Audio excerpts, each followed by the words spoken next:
kami dapat mendengar apa yang Tuhan Yesus mau katakan kepada kami.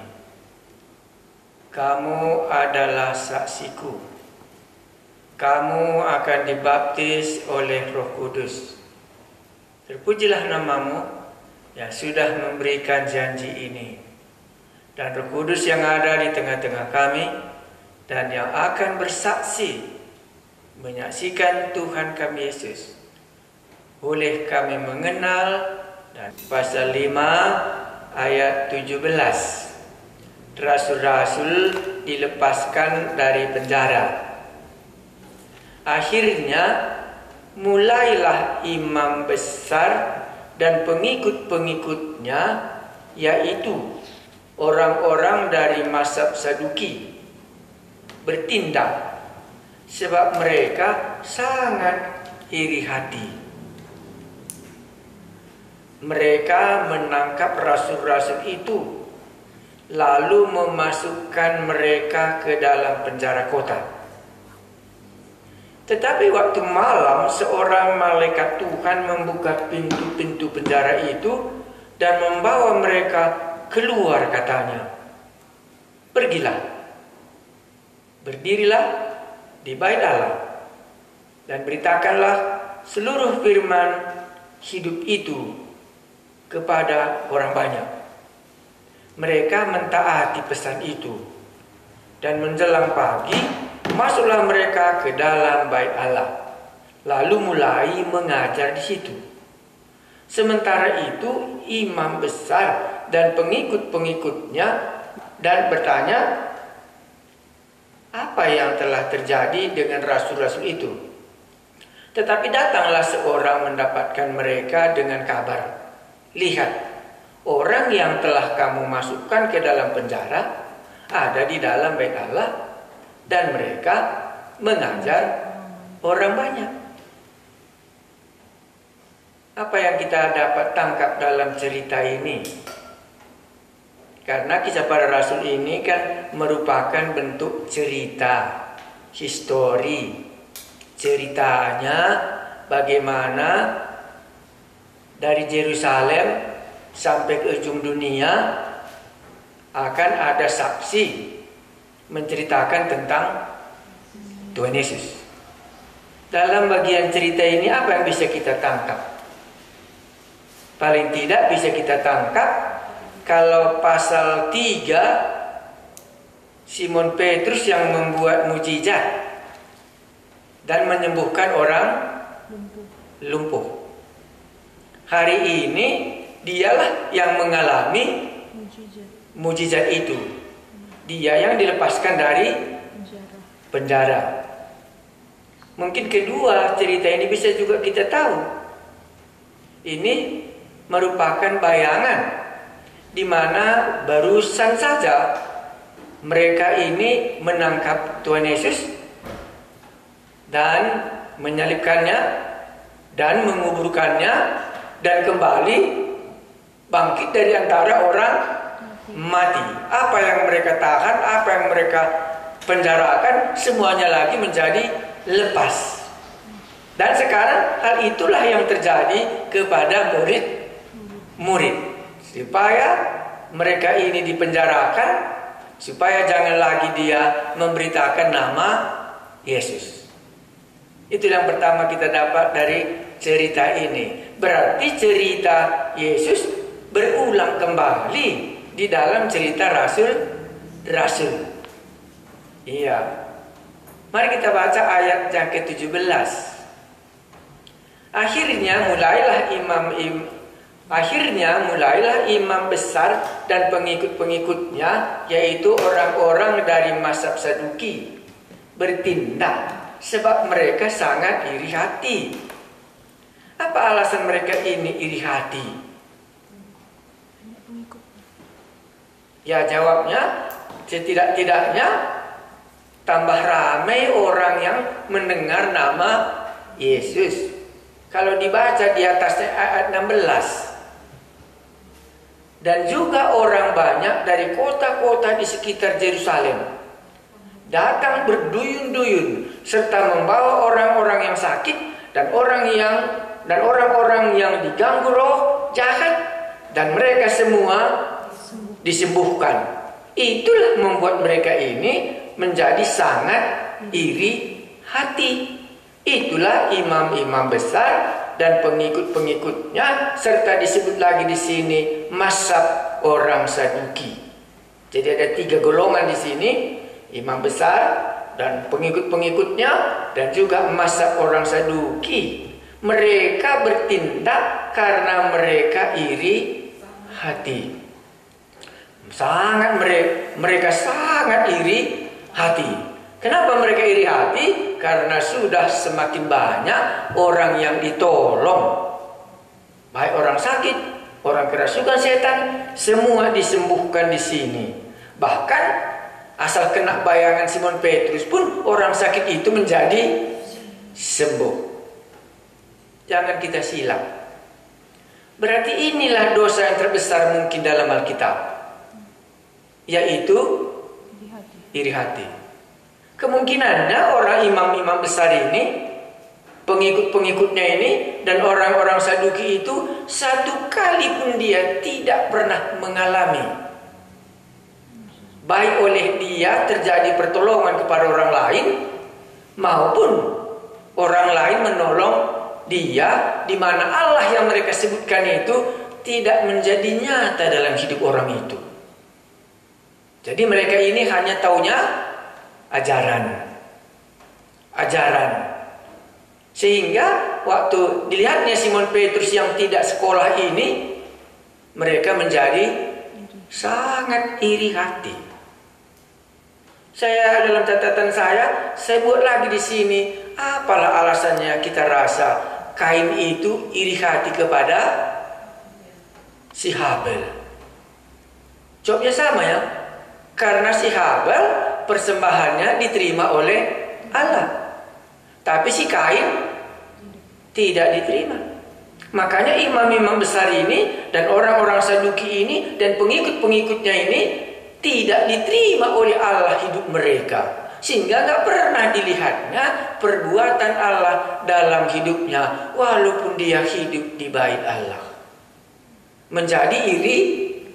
Ya, jadi iri hati itu karena orang ini lebih kelihatannya Allah bersama dengan dia, orang ini tidak, sehingga muncullah iri hati. Saya kira tidak salah juga. Waktu Yesus juga sama. Itu dikatakan dalam Matius 27 ayat 18. Itu tidak mungkin iri hati, tapi mereka ini menjadi dengki. Mari kita lihat. Jadi inilah dosa orang ini, kalau boleh saya singkatkan. Matius 27 ayatnya 18. Kalau kita sedikit menyinggung dosa kan tidak apa-apa ya. Ya kalaupun apa-apa, nggak apa-apalah, relakanlah, karena itu yang ada di dalam Alkitab. Jadi apa boleh buat. Memang tidak enak menyinggung apa tadi, sangat iri hati. Ya, mari kita baca Matius 27 ini ayat 18 tadi ya. Itu sehubungannya dengan Tuhan Yesus. Iya, dikatakan di sini Yesus di hadapan Pilatus ya. Itu ceritanya 18. Ia memang mengetahui bahwa mereka telah menyerahkan Yesus karena dengki.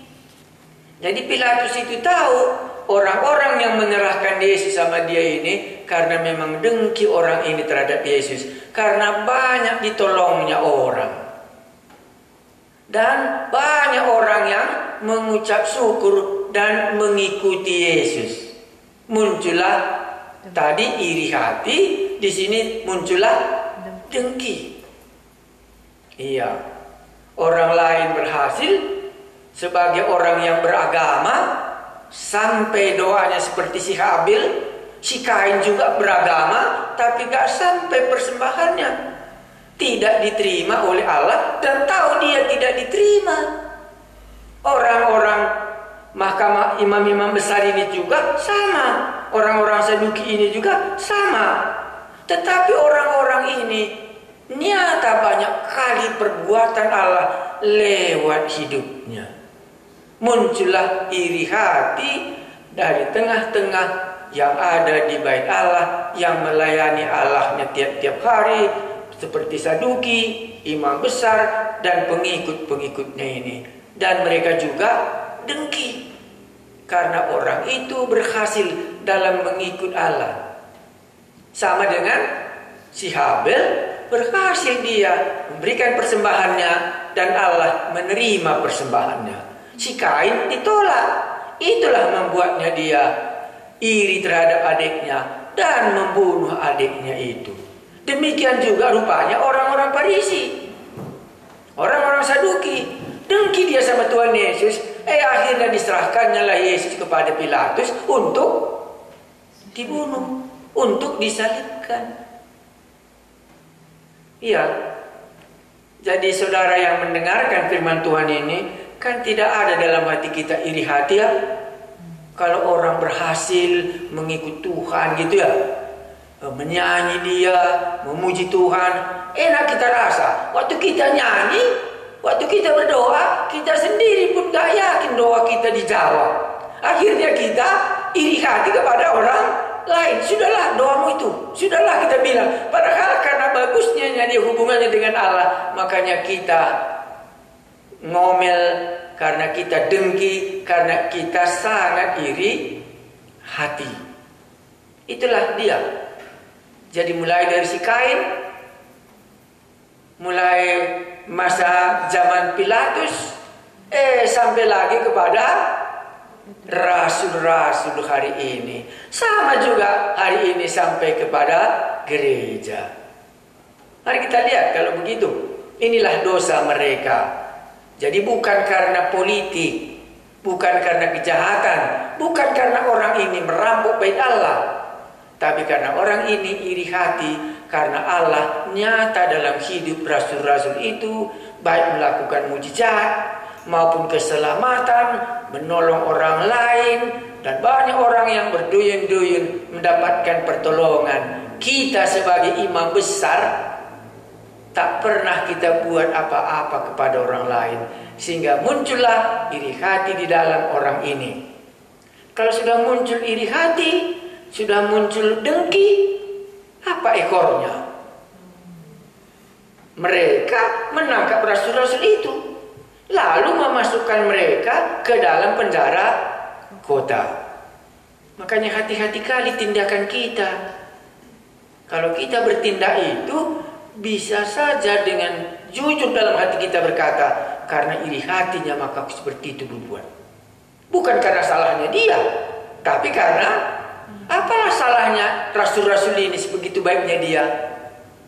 Tapi karena iri hati, akhirnya mereka memasukkan dia ke dalam penjara kota katanya. Berarti kemungkinan banyak nama-nama penjara. Tapi sekali ini penjara kota. Mereka menangkap rasul-rasul itu. Sering juga selidiki ini, siapakah rasul-rasul ini kupikir. Kalau tadinya cuma Yohanes sama Simon Petrus. Tapi di sini kebanyakan penafsir mengatakan ke-12 rasul itu. Iya, rasul-rasulnya semua dipenjarakan di dalam kota.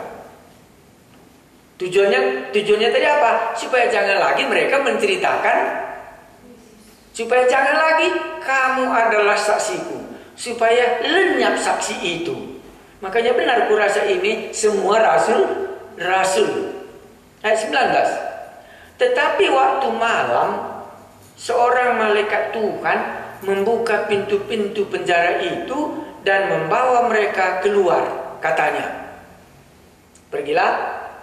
Berdirilah di bait Allah dan beritakanlah seluruh firman hidup itu kepada orang banyak. Diulangi. Kisah Rasul pasal 1 ayat 8. Iya. Tetapi waktu malam seorang malaikat Tuhan membuka pintu-pintu penjara itu dan membawa mereka keluar, katanya, pergilah, berdirilah di bait Allah dan beritakanlah seluruh firman hidup itu kepada orang banyak. Untuk apa mereka dilepaskan malaikat ini? enak mengalami pertolongan Tuhan? Enak. Ya, kurasa pun enak ya.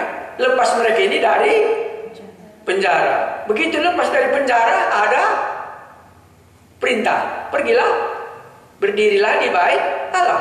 Karena tujuan orang ini tadi memenjarakan supaya jangan lagi dia berdiri di bait Allah dan menceritakan firman yang hidup.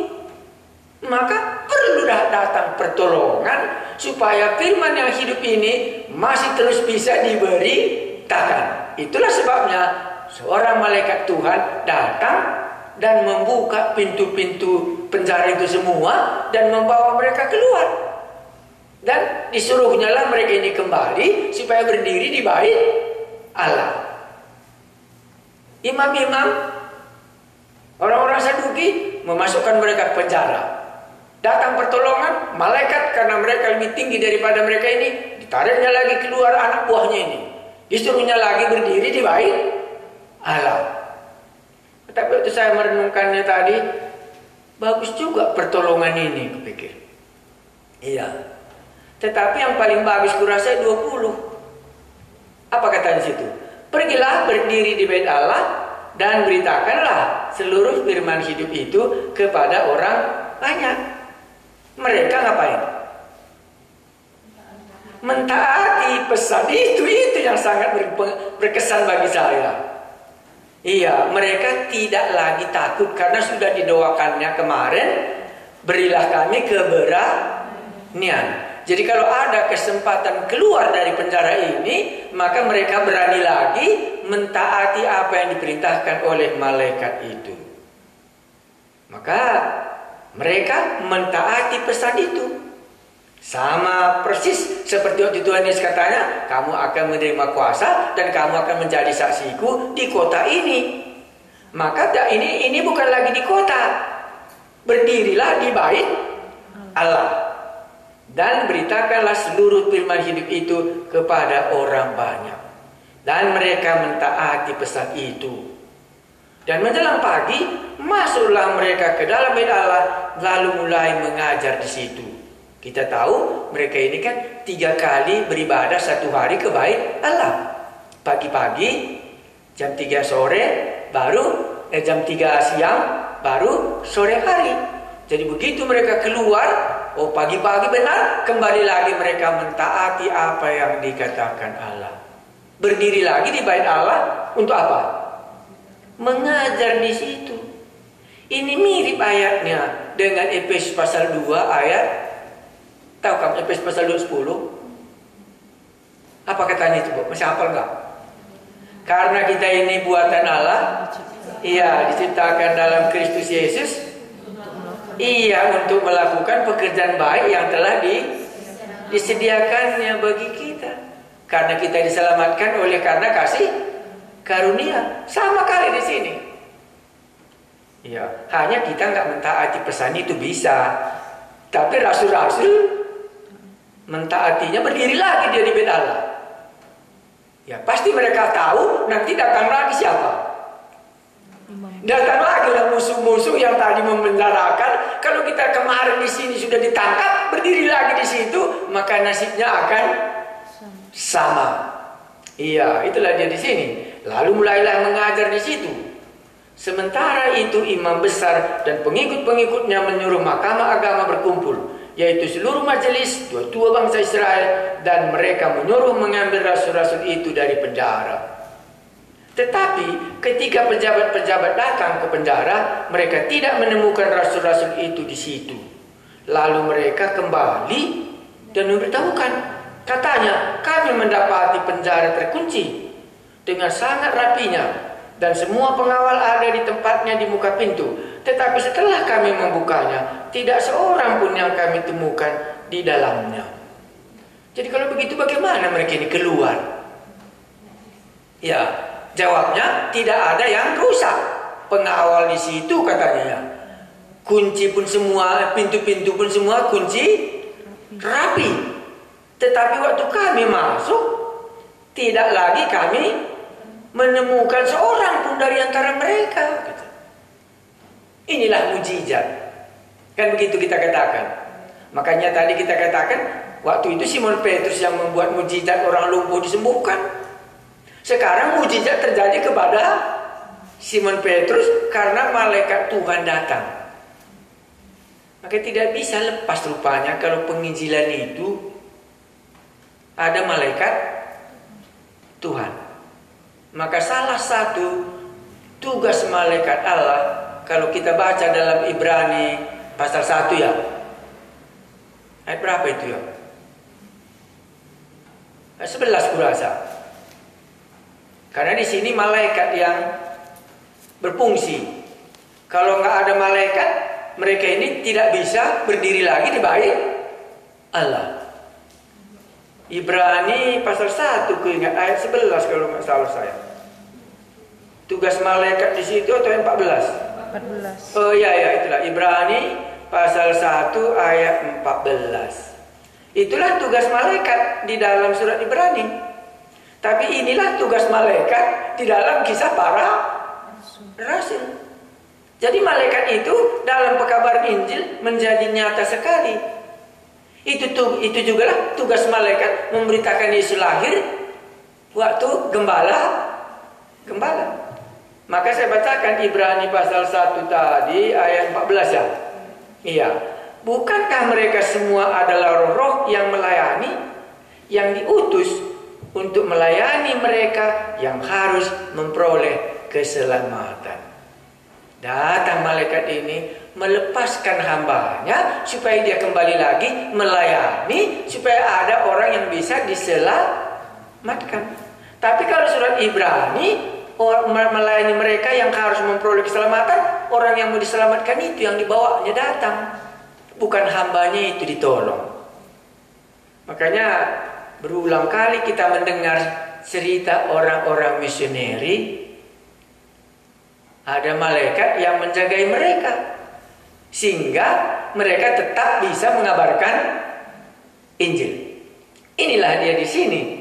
Nanti bukan saja kurasa pengalamannya rasul-rasul, Petrus pun nanti, Paulus pun nanti ada juga pengalamannya.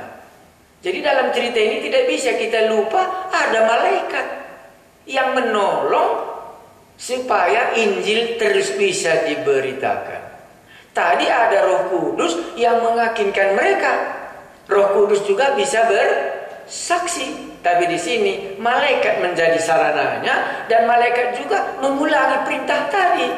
Berdirilah di bait Allah, teruslah beritakan firman yang hidup itu. Dan mereka ini nampaknya tidak melawan, mentaatinya. Terang hari, jam ibadah di bait Allah, mereka masuk lagi, mengajar lagi orang ini. Dan yang memasukkan ke dalam penjara tadi, itulah dikatakan di sini ayat 21, Mahkamah Agama berkumpul, majelis tua-tua bangsa, mereka seluruh mengambil rasul-rasul itu dari penjara, tapi tidak ada lagi di dalamnya. Iya. Sering juga kita buat lelucon di sini ya. Karena memang orang ini kan tempatnya bukan di penjara. Penjara itu kan tempat orang jahat. Jadi nggak cocok dia ditaruh di penjara. Yang cocoknya dia di mana? Di bait Allah. Karena di bait Allah dia bisa menceritakan firman Tuhan kepada orang. Karena orang ini mau menghalangi supaya di bait Allah jangan mendengar firman Tuhan. Padahal dialah yang seharusnya mendengar janji keselamatan itu. Kepadamu lah janji ini, dan sekarang sudah digenapi. Orang ini memasukkannya dia ke penjara, nggak cocok dia ditariknya supaya dia berdiri di mana dia seharusnya berdiri. Ya nanti berulang kali kita jumpa ini.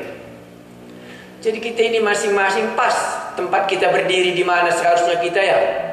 Ya makanya dia pas berdirinya, mentaatinya, lalu mulai lagi mengajar di bait Allah. Rasul-rasul mencari mereka ke penjara, tapi tidak menemukannya lagi. Dan waktu tidak menemukannya lagi, muncul lagi kecemasan. Memang kalau orang jahat, cuma kecemasan yang senantiasa menemani. Kan kita 24 kan? Ketika kepala pengawal bait Allah dan imam-imam kepala mendengar laporan itu, mereka cemas dan bertanya apa yang telah terjadi dengan rasul-rasul itu. Karena nggak mungkin dan belum pernah dia tahu bahwa ada orang yang bisa dikeluarkan dari penjara. Karena mereka ini tidak tahu bahwa malaikat Tuhan bisa melepaskan hambanya ini. Mereka ini belum pernah lihat orang yang sudah lumpuh 38 ya.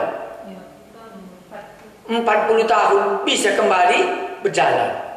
Oh, bayangkan Simon Petrus saja bisa menjadi sembuh. Orang yang sakit roh, yang dirasuk setan juga menjadi sembuh. Hari ini pengalaman orang ini lebih dalam lagi. Kok bisa keluar? Itu membuat mereka menjadi cemas mengarahkan apa tindakan orang ini. Mulai dari Yesus ditangkap sampai yang menyatakan nama Yesus. Dan yang sekarang murid-muridnya yang bodoh ini kembali lagi keluar dari penjara, menjadi cemaslah dia. Menunjukkan bahwa tindakannya itu semakin hari semakin nyata melawan Allah. Itu alasannya mereka membuat sehingga menjadi cemas orang ini. Karena menurut dia yang benar maka dia menyalibkan Yesus. Dia yang benar maka mempenjarakan rasul-rasul ini. Sekarang muncul lagi kok lain, nggak tercapai rencana kita. Jangan-jangan kita ini sudah menjadi musuh Allah sendiri. Itu nanti muncul di bawahnya, mulai ayat 26. Nanti di sini muncullah Gamaliel menasihati orang ini. Ya, kalau orang ini di pihak Allah, tidak mungkin kamu melawannya. Itu makanya muncul kecemasan di sini. Karena mereka merasakan semakin nyatalah orang ini melawan Allah. Yang walaupun mereka katakan tiap hari beribadah di bait Allah sampai 3 kali 1 hari sebagai imam-imam, sebagai pemimpin di bait Allah, mereka menjadi cemas. Karena tindakan orang ini semakin hari semakin disudutkan. Bahwa apa yang mereka lakukan ini sesungguhnya sudah melawan Allah. Allahnya Abraham, Allah Ishak dan Yakub. Allah yang mereka kenal kali waktu Musa berjumpa dengan dia. Makanya begitu nanti datang Gamaliel memberi nasihat kepada orang ini, orang ini sudah mulai mau mendengar. Jadi saudara yang kekasih, perhatikanlah kalau begitu cara kita hidup. Mana tahu dari hari ke hari kita semakin hari semakin sadar hidup kita ini melawan Allah yang hidup. Nah, itulah persiapan hati orang ini sebelum jumpa dengan Gamaliel ayat yang berikutnya.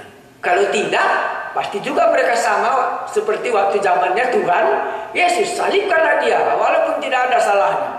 Karena hatinya semakin keras. Tetapi di sini muncul nanti Gamaliel karena sudah muncul kecemasan. Tindakan orang di bait Allah ini semakin hari semakin kelihatan melawan Allah.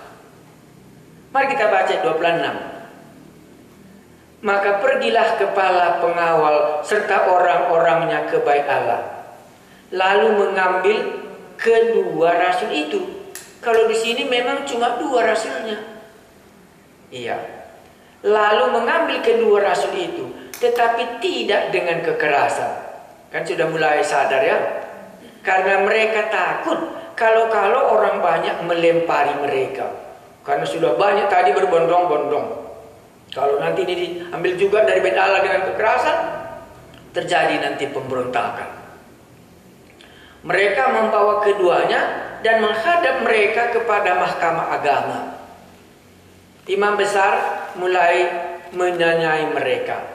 Katanya, dengan keras kami melarang kamu mengajar dalam nama itu.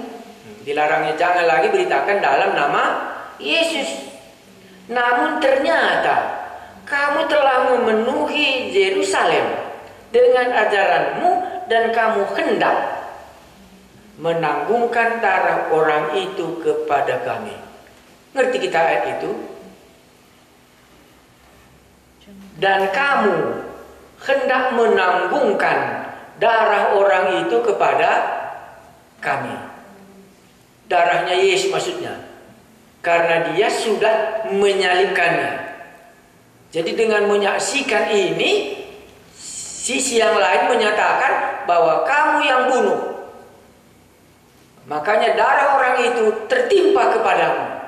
Sebagaimana tadi waktu Kain membunuh Habil, Allah menyatakan diri, Kain, di mana adikmu Habil? Karena darah adikmu itu sudah berseru kepadaku. Jadi kalau memang benar dia ini tidak salah, maka darah orang itu akan menimpa kepada kami. Itulah membuat mereka sudah mulai cemas. Dan dikatakan 28, dengan keras kami melarang kamu mengajarkan dalam nama itu. Rupanya itu makanya dia nggak setuju. Kalau nanti dikatakan nama Yesus ini, maka itu yang mau mereka salibkan dengan keputusan mereka. Berarti kalau memang ini hidup kembali dan benar, maka sudah salahlah kita. Maka kita harus menanggung. Harus menanggung darah orang itu kepadanya. Itulah makanya waktu mereka pulang dari Bukit Golgota, mereka memukuli dada mereka dengan kesadaran telah berbuat kesalahan. Di sini dikatakannya, namun ternyata kamu telah memenuhi Yerusalem. Rasul-rasul sudah memenuhi Yerusalem. Kamulah saksiku di Yerusalem. Jadi rasul-rasul melaksanakan apa yang dikatakan oleh Tuhan Yesus. Orang yang menyalibkan Yesus sekarang sudah semakin cemas bahwa darah orang itu harus mereka ini yang tanggung, sebagaimana mereka katakan pada waktu itu. Darah orang ini kami yang menanggung dan anak-anak kami. Maka kalau ini tidak diberantas, maka ternyatalah nanti mereka ini sudah berdosa. Ayat 29. Tetapi Petrus dan rasul-rasul itu menjawab, katanya, kita harus lebih taat kepada Allah daripada kepada manusia. Kenapa dia pakai kita? Termasuk imam-imam besar. Kan imam-imam besar juga mau mentaati Allah. Kalau tidak, bagaimana mereka mau datang ke membawa korban persembahan di mana dosa-dosa mereka, harapan mereka bisa diampuni. Maka dia pakai kita. Jadi mestilah kita lebih taat kepada Tuhan daripada kepada manusia. Itu yang dikatakan di sini. Kita harus lebih taat kepada Allah daripada kepada manusia.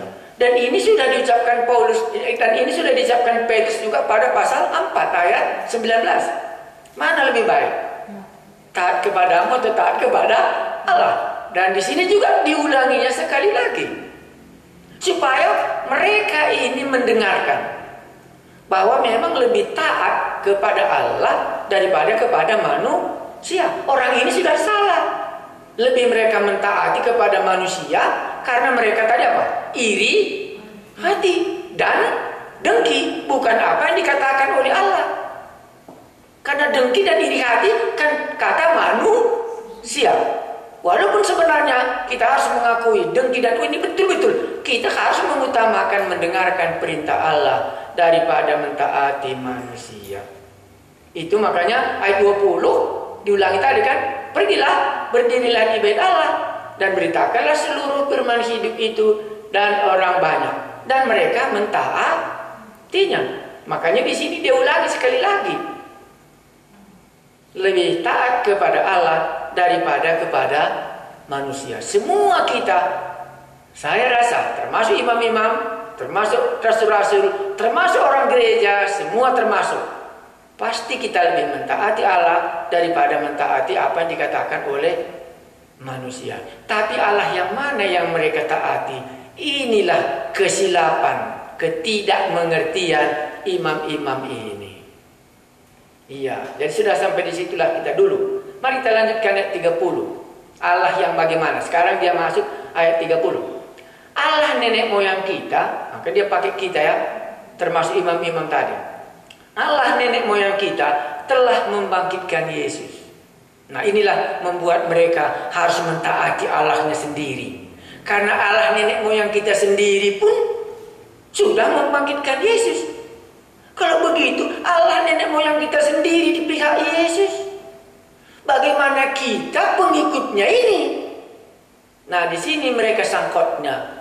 Kalau sebelumnya kan Petrus katakan apa? Allah Abraham, Ishak dan Yakub, dan Allah nenek moyang kita. Sekarang dia lebih sederhana khotbahnya.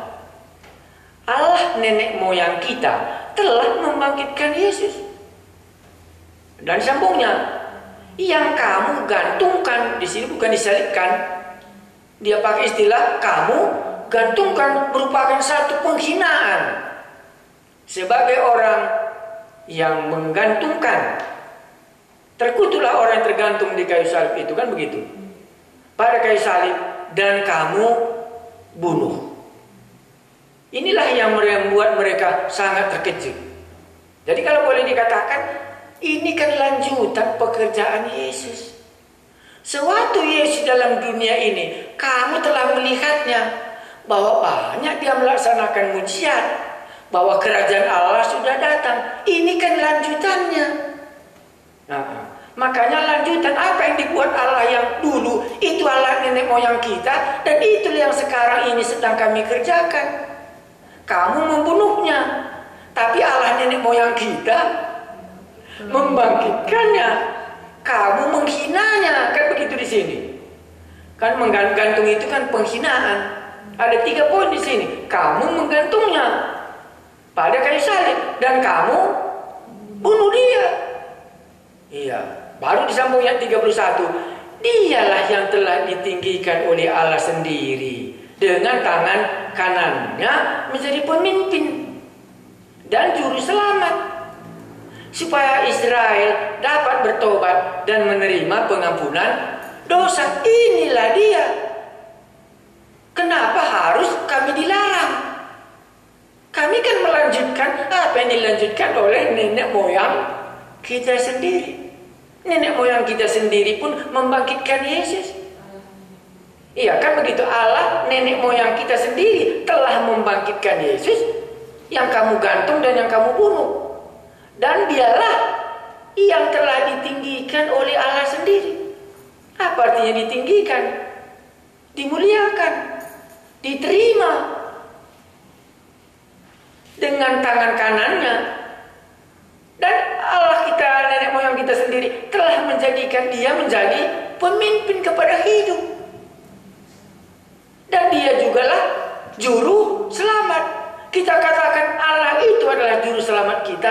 Inilah dia Allah juru selamat kita itu, yang kamu sudah salib, yang sudah kamu gantungkan di kayu salib, dan yang kamu bunuh, dan sekarang telah ditinggikan. Inilah dia yang memberikan kepada kita hidup, dan inilah juru selamat. Allah itulah juru selamat kita. Inilah dia, supaya Israel dapat bertobat. Kalau dia belum datang, nggak ada gunanya Israel bertobat.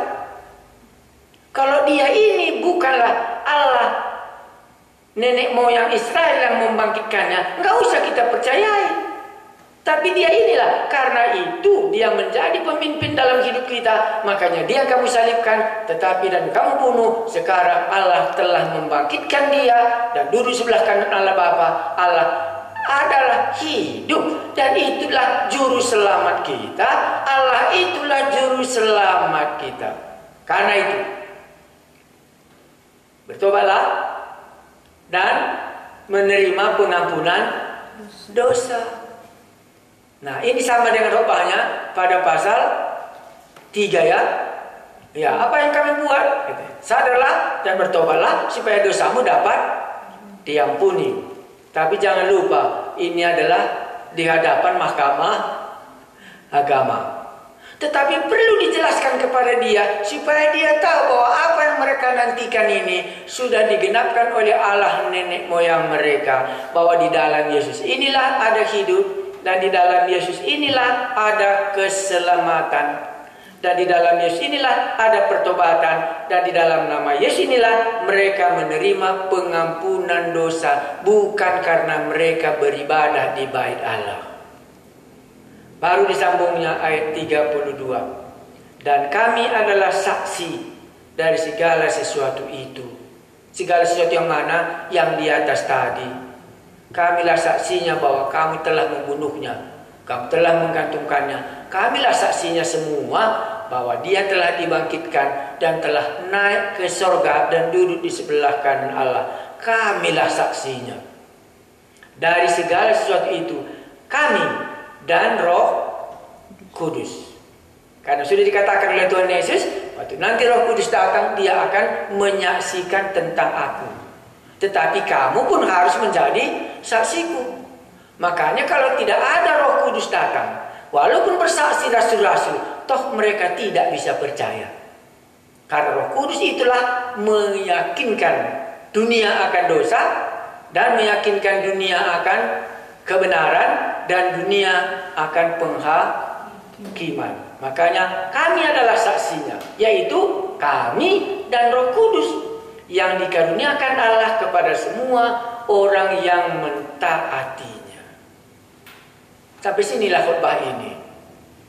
Baru kita bisa mendengarnya. Oh, kalau begitu yang mereka dengar ini tidak ada lagi kesaksian mereka bahwa apa yang mereka salibkan, apa yang mereka gantung, apa yang mereka bunuh itu adalah satu-satunya pemimpin kepada hidup, dan dia itulah juru selamat. Dan kalau mereka ini datang kepadanya, maka adalah pengampunan dosa dan ada pertobatan dan adalah juru selamat yang lama mereka menunggunya di bait Allah. Sehingga bukan kepada mereka ditimpakan darah orang ini, tetapi dengan darah orang inilah dosa mereka dapat diampuni. Allah nenek moyang kita telah membangkitkan Yesus. Jadi ini adalah lanjutan pekerjaan di mana Allah menyertai Yesus selama dia di bumi. Makanya benar sekali di situ Nikodemus. Kalau engkau bukan utusan Allah, pasti kau nggak bisa melaksanakan mujizat itu. Ya, makanya di sini membangkitkan nenek moyang kita dan kamu gantung pada kayu salib dan kamu bunuh. Dialah yang telah dibangkitkan oleh Allah sendiri dengan tangan kanannya menjadi pemimpin dan juru selamat. Maka itulah juru selamat itu, karena Allah sendirilah yang bisa menyelamatkan umatnya. Itulah Yesus. Dan di dalamnya kalau ada pertobatan, ada pengampunan dosa. Dan sesudah itu akan dikaruniakanlah kepadanya karunia Roh Kudus bagi orang yang mentaatinya. Mari kita berdoa. Kami mengucap syukur bahwa apa yang Tuhan katakan ini, supaya kami menerima kebenaran itu, bahwa Allah yang telah membangkitkan Yesus dari antara orang mati ini, inilah juru selamat kami.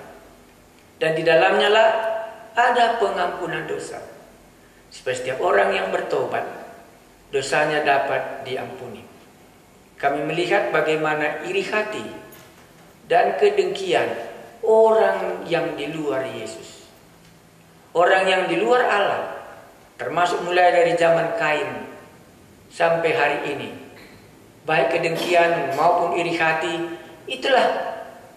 Dan akhirnya mereka sendiri menjadi cemas, karena mereka tahu mereka semakin hari semakin nyata berbuat salah kepada Allah. Kami berdoa supaya Roh Kudus bisa menyaksikan ini, supaya kami bisa percaya di mana Allah nenek moyang kami, mulai dari Abraham, Ishak dan Yakub, telah memilih Yesus, di mana nama ini dapat mengampuni dosa kami yang telah ditetapkan oleh Allah. Waktu kami bertobat dan percaya, dan dosa kami akan diampuni. Terpujilah namamu, di mana Roh Allah bersaksi mengungkapkan tentang Yesus satu-satunya yang telah ditetapkan Allah, di mana dosa kami dapat diampuni. Kami berdoa supaya Roh Kudus yang sama meyakinkan kami, akan meyakinkan setiap para pendengar kami ini. Terpujilah namamu Yesus Juru Selamat kami mendengar kabar sukacita daripadamu. Amin.